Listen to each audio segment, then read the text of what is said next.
the stage in my life right now that I just want to explore, enjoy life. And for 7 years, Janice, single ako. And I would just like to date and date without any commitment muna. Because it was just like 3 years ago that I put God in the center of my life. So I would want to end up with a guy who has a God in his life too. So right now, wala pa ako nakikita ng lalaki na karapat-dapat na Si Jo Marie. aminin ko, ha? Si Jo Marie. Si Jo na walang sala. Siya na wala. Pero siya yung pinili mo, di ba? Between Jom and Martin, kay Dito Boy. Kasi si Martin may asawa po eh. Oh.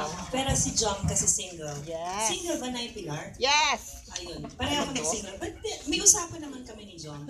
Kung sakaling, single kami pareho in the coming years, I'm giving myself 2 to 3 years. Pag single kami pareho, baka siya na lang. Baka siya na lang. Kahit naman sa pagod na po, sobra po, Tita Ethel.